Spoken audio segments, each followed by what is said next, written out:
5:30 दलित समाज की लड़की वहां पर पीर बाबा की मजार है दिल्ली के, और लगभग वो सड़क पर ही रहती थी और सड़क के उस पार छोटा सा कमरा किराए पे रहती थी, और उसी के बगल में श्मशान है, वहां एक पुजारी है। उस लड़की को बुलाया और उसका बलात्कार किया, जला दिया।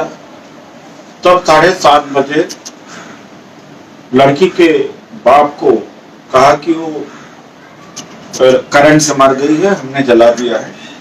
बाप ने वापस ये भी कहा कि पुलिस को खबर करने की जरूरत नहीं, हॉस्पिटल अगर ले जाई जाएगी तो उसके अंग को निकाल दिया जाएगा और किसी को बताने की जरूरत नहीं। श्मशान में जब ये लोग पहुंचे तो माँ उसकी निकल करके किसी तरीके से गांव में पहुंची और गुहार लगाई तो बड़ी भीड़ हुई।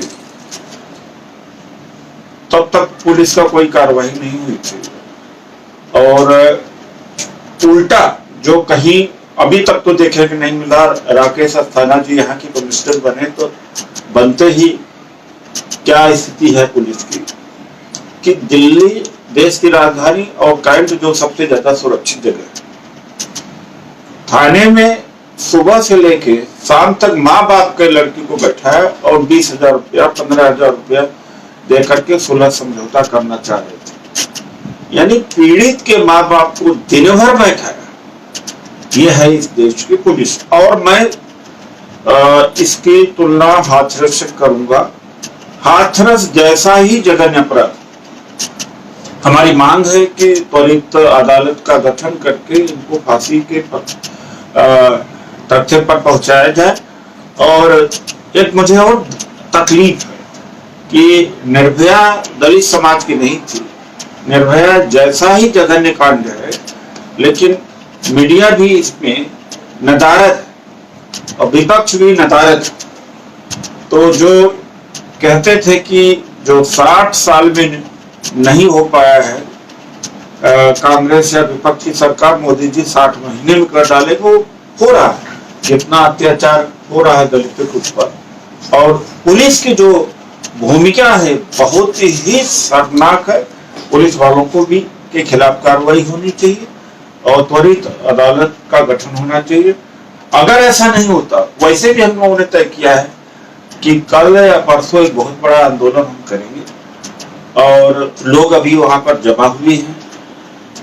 हर बार ऐसी घटना हो रही है और बार बार वही ऐसी घटना होती है जहां बीजेपी की सरकार होती है। दिल्ली में पुलिस बीजेपी सरकार की, तो इसमें जिम्मेदारी इनकी बनती है। और इस तरह का घटना दिल्ली के नाक के नीचे हो तो समझ में बात नहीं आती। 1.5 महीना पहले भी एक लड़की का वहां बलात्कार हुआ, मार दिया गया था। अगर उसी समय कड़ा एक्शन लिया गया होता तो ये पुनरावृत्ति नहीं होती। दलित है इसलिए उसकी कीमत क्या है? उसकी कीमत यह है कि पुलिस कल कह रही थी पूरा दिन बैठा करके, अगर आंदोलन न होता तो छोड़ती नहीं, और दबाव में जो चाहते लिखवा देते। और ये कहते हैं कि बिजली के करंट से मरी है, और बिजली के करंट से मरने का वो पूरा दबाव बना करके लिखवा लेते हैं। लेकिन लोगों का हस्तक्षेप की वजह से यह ऐसा नहीं हो पाया है। यह क्या जान बलात्कार और जान 20,000 रुपए की है? ये दिल्ली पुलिस का भाई थी, तो बड़े ही दुख की बात है। सब वो पुजारी अकेले थे और भी जगह कहा जा रहा है? 4 लोग बताते हैं। उसके 3 और साथी थे जो श्मशान में रहते थे, और इसके और 3 साथी। लेकिन सबसे बड़ी बात है कि पुलिस माँ बाप को बैठा ले, समझौता करे, तो क्या न्याय मिलने वाला है? अभी तक पूरा डिस्क्लोजर नहीं हुआ। हालांकि अखबारों के माध्यम से मुझे पता लग रहा है कि पास्को भी लगा है और एट्रोसिटीज एक्ट भी लगा है, लेकिन FIR की कॉपी कल मांगी गई। मैं गया था तो अभी तक मिली नहीं। सर सुनने में आया है कि मामला गैर इरादतन हत्या का दर्ज कराया गया, सीधा मर्डर का नहीं है। और ऐसा तो शुरू में था, लेकिन जो आज अखबारी खबर से आज जाकर के पता लगाऊंगा, यह संभव है, ये तो संभव है। जैसे कि हाथरस में उस लड़की के साथ में इन्होंने कहा कोई बलात्कार तो हुआ ही नहीं था, और डीएम ने भी डरवाया, योगी जी के पुलिस ने भी कहा। वो तो बाद में जब आंदोलन हुआ और प्रियंका जी और राहुल गांधी जी गए और लोग और भी तमाम मानवाधिकार के संगठन लोग पहुंचे, तब जाकर के सच्चाई सामने आई। तो कुछ भी कह सकते हैं। सर लड़की का तो अंतिम संस्कार हो गया ना सर? लड़की का अंतिम संस्कार उन्होंने ही कर दिया था। यानी देखिए कि बलात्कार के बाद जला दिया था और उसका एक पाँव दिखाई पड़ रहा था, बस बाकी शरीर को जला दिया था उन लोगों। दिन के समय जिस तरीके से पुलिस की भूमिका नजर आती है, क्या आपको लगता नहीं कि वो अपराधियों को ज्यादा शह दे रही है? जहां दलित का मामला आता है वहां अक्सर यही होता है, गरीब का मामला ऐसे ही होता है कि इनकी जान की कोई कीमत नहीं है। और बीजेपी का राम राज्य, आरएसएस के राम राज्य में कोई ताजुब नहीं है कि ऐसा हो भी रहा है। इनकी सूत्रों की कोई जान की कीमत नहीं। सर जो निर्भया होती है उत्तर प्रदेश के बलिया की, उसके लिए पूरे देश में मोमबत्ती जलाई जाती है, आंदोलन होते हैं और फंड इकट्ठा किया जाता है।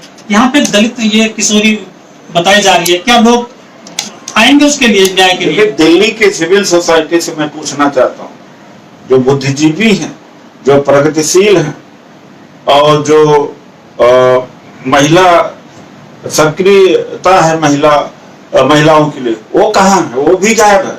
यहीं जब कांड निर्भया का हुआ था और पूरा दिल्ली जाम हो गई थी, तो फर्क तो यही पड़ता है कि एक दलित लड़की के साथ में बलात्कार हत्या और एक गैर में या सवर्ण में जमीन और आसमान का फर्क पड़ता है। जिंदगी की कीमत भी में फर्क है और स्टेटस में फर्क है, सजा में भी फर्क है, लोगों को देखने के नजरिए में भी फर्क है। सरकार का नारा है कि बेटी बचाओ बेटी बढ़ाओ, ये क्या फर्जी है? यहाँ इस देश में 2013-14 से जब से मोदी जी आए हैं, झूठ को सच मान लिया गया है और सच को तो बिल्कुल मजाक बना हुआ है। 15 लाख बेटी बचाओ बेटी पढ़ाओ, सबको रोजगार देना, आप इसका विपरीत अर्थ लगा करके सच्चाई को समझ सकते हैं कि बेटी बचाना इनको नहीं, और इनके सोच में बेटी की कोई कीमत नहीं। भागवत जी ने खुद 2-3 साल पहले कहा था कि पति चाहे तो औरत को छोड़ सकता है, अगर पत्नी नहीं उसके आदेश को मानती है, और पत्नी का काम ही है घर का चूल्हा चौका करना। तो इनकी सोच में महिलाओं का स्तर ही या स्थिति ही यही है। सर डॉक्टर प्रियंका रेड्डी को जब चलाया जाता है रेप के बाद में, तो उसमें पुलिस जो है बड़ा एक्शन लेती है और गोली मार दी जाती है आरोपियों को, लेकिन यहाँ तो पुलिस ने 300 गैर इरादतन हत्या का मुकदमा दर्ज किया। क्या पुलिस की कार्रवाई? इसका जवाब तो इसे दे दिया, मैं एक बार एक सेंटेंस में फिर जवाब देता हूँ कि क्योंकि ये दलित और रेड्डी थे, फर्क ही।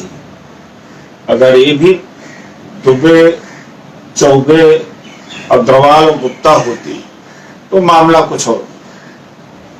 तो क्या दलित महिला सुरक्षित नहीं है? कह तो रहा हूँ कि इनकी सोच ऐसी है, सुरक्षा कहाँ पर है? वहीं पर उसकी माँ से कल जब बात हमने किया तो माँ ने कहा कि हमने कहा बच्ची को पढ़ाते क्यों नहीं देते? कहा कि डर लगता था कि ये कहीं इसके साथ में गलत काम न हो। यानी मरने के पहले भी माँ ऐसी सोचती। तो यह हाँ सर, मोदी जी ने भी बड़ा प्रचार किया कि हमने 11 महिलाओं को मंत्रिमंडल में जगह दी है, बड़ा प्रचार प्रसार कर रहे हैं, लेकिन यहाँ 200 मंत्री बना दे, काम पीएमओ को ही करना है। मंत्री को गाड़ी जरूर मिल गई है, कार्यालय मिल गया, वो तो वोट के खातिर जातियों को गिनाया। उन्होंने जब परिचय कराना शुरू किया तो जाति किससे परिचय कराना? तो जो आरएसएस से कहता था अरे जात की बात मत करो, हिंदू सब एक हैं, सब हिंदू हैं। 100 वर्ष का इनका जो इतिहास है उसको इन्होंने उलट दिया। अब हर काम जाति के आधार पर कर रहे हैं और 4000 मेडिकल सीटें क्या दिया, आरक्षण क्या भरा, पूरा देश के अंदर होर्डिंग लगा दिया है इनके बैकवर्ड नेताओं का कि पिछड़ों का बड़ा काम कर दिया, बड़ा काम कर दिया। तो ये प्रचार के ही मंत्री हैं, प्रचार के प्रधानमंत्री हैं, सब यहाँ प्रचार है, सच्चाई कुछ भी नहीं। सर इस मामले को लेकर अब कांग्रेस क्या करने वाली है, जैसे आपस में बड़े? मैं कल ही शाम को राहुल गांधी जी को सूचित कर दिया था, उन्होंने डिटेल मांगा था। आज प्रदेश अध्यक्ष वहां पर गए हैं और आज प्रेस कॉन्फ्रेंस भी दिल्ली पीसीसी पे है। हमने तय कर लिया है कि इस मामले को अंजाम तक ले जाकर के छोड़े। सब्सक्राइब करें आपके अपने चैनल समता आवाज़ टीवी को, बेल आइकन दबाना ना भूलें सबसे पहले हमारी वीडियो देखने के लिए।